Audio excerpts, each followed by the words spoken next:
안녕하십니까, 승준아빠입니다. 이쪽은 풀밭인데요.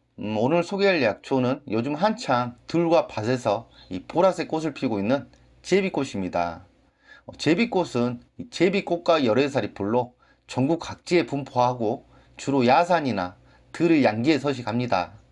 이 햇볕이 좋은 곳을 좋아해서 이 산소에서도 볼 수 있어요. 원산지는 우리나라와 일본, 중국이고 우리나라에서는 30여 종이 야생에서 생존하고 있다고 합니다. 꽃은 4월에서 5월에 이 보라색 또는 자주색, 흰색 등으로 피는데 우리나라도 이 온난화 현상으로 3월이면 이 꽃이 피어나기 시작합니다. 다 자라도 10cm 정도로 크지 않은데요. 개체에 비해 뿌리가 상당히 좋은 모습을 보여주고 있습니다. 봄을 알리는 정령사 제비꽃은 꽃 모양이 제비를 닮아서 제비꽃이라 부른다는 유래와 제비가 돌아올 때 꽃이 핀다 하여 제비꽃이라는 이름이 유래했다는 설이 있습니다. 다른 이름으로 오랑캐꽃, 병아리꽃, 안진뱅이꽃, 장수꽃이라 부르는데요.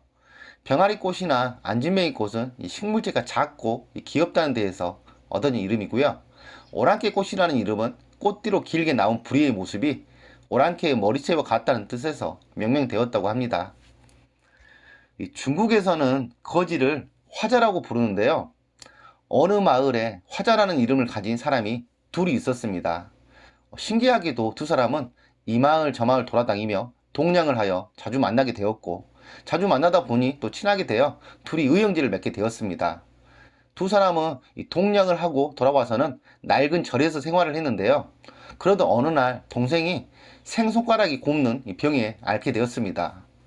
빨리 치료하지 않으면 이 손가락을 잘라야 하는데 이 형은 걱정이 태산 같았습니다. 형은 동생을 데리고 시내에 있는 약방을 찾아갔지만 약방 주인은 이 화자 형제의 형색을 보고 돈이 없을까 생각하고 내 약을 사려면 먼저 은 5냥부터 내라고 하였습니다. 물론 돈이 없죠.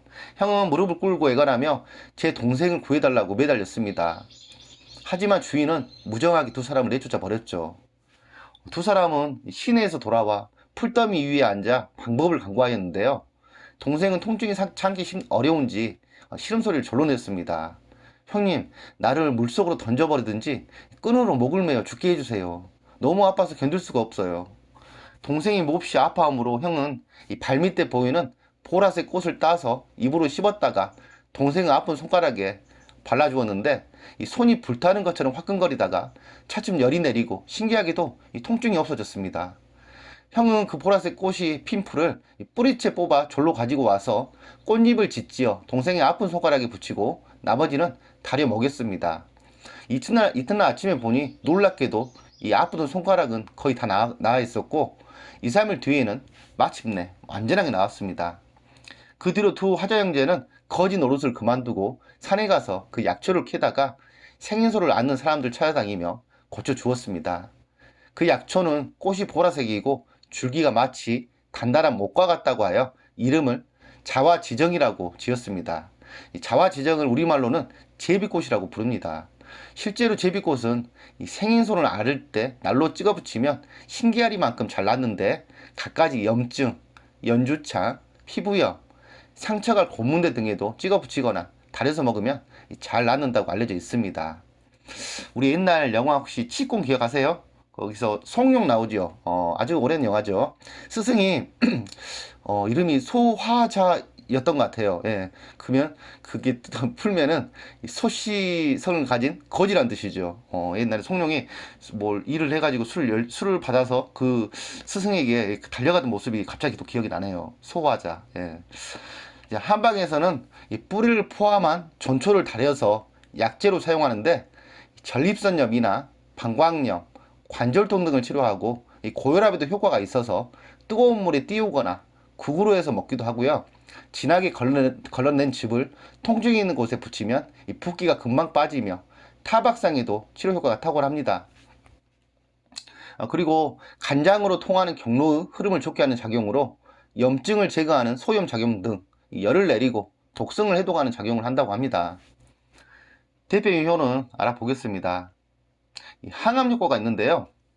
최근에 이루어진 연구에 따르면 제비꽃 잎에는 오렌지의 내비가 되는 비타민C가 함유되어 있는데 이러한 비타민C는 심장병이나 암을 방지하는 데 탁월한 효과가 있다는 것이 증명되었고, 이러한 점에서 제비꽃에 항암 작용이 있다는 액 기록을 뒷받침해 주고 있습니다. 최근에는 항암식품으로 연구가 되고 있으며 유방암, 후두암, 췌장암 등에도 효능이 있음이 임상을 통해 밝혀지고 있습니다. 그리고 제비꽃은 피를 맑게 하고 독을 없애는 청열 해독 효과가 있습니다. 또 폐혈성 염증, 림프절 결핵, 피부염은 물론 각종 암을 다스리는 데 쓰이는 약초이기도 하는데요. 무엇보다도 특히 이 안구 고조증이 심하거나 원인 모를 안압 상승에도 유용하게 쓰입니다. 이 안압이 상승하면 녹내장이 오는데 이 녹내장을 막아주어 실명을 예방하는 데 효과가 있습니다. 그리고 또 변비에도 좋은데요. 제비꽃에는 셀룰로스 성분이 함유되어 있어서 장 운동을 활발하게 해주어 변비로 고생하시는 분들에게 아주 좋은 꽃입니다. 또한 이 성분이 소화를 촉진시켜 주어서 장 운동이 되지 않아서 발생하는 이 변비와 딱딱해진 변을 부드럽게 개선시켜 줍니다. 이외에도 대상포진, 중풍, 골절증, 당뇨, 지방간, 지혈 등의 좋은 효과를 볼 수 있습니다. 아주 흔하지만 유용하게 쓸 수 있는 식물이죠.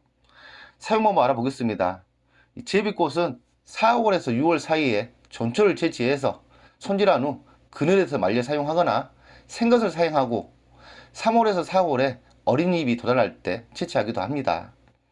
약용으로 쓸 때는 말린 전초를 1회에 5에서 10g씩 약 300ml의 물에 넣고 약한 불에 서서히 달여서 아침 저녁으로 식후에 2주에서 3주 복용하거나 분말로 만들어 먹으면 좋습니다. 이 종기나 독사에 물렸을 때는 생풀 전체를 잘 씻어서 물기를 제거한 후 소금을 약간 섞어서 잘 지지어 환부에 붙이면 됩니다. 주의사항도 알아보겠습니다. 제비꽃은 성질이 차기 때문에 오랫동안 사용해서는 안 되는 약재입니다. 특히 소화력이 약하거나 식욕이 없는 사람은 복용하지 않는 것이 좋습니다. 또한 옛 기록에도 제비꽃은 체질이 약하고 몸이 찬 사람은 금기로 했을 정도이니 주의하시면 좋을 것 같습니다. 이상 요즘 한창 많이 보이는 제비꽃 효능 알아보았습니다. 제가 뿌리를 먹어봤는데 적당히 맵고 적당히 쌉싸름합니다. 향기도 좋아요. 봄나물로 드셔도 참 좋을 것 같아요.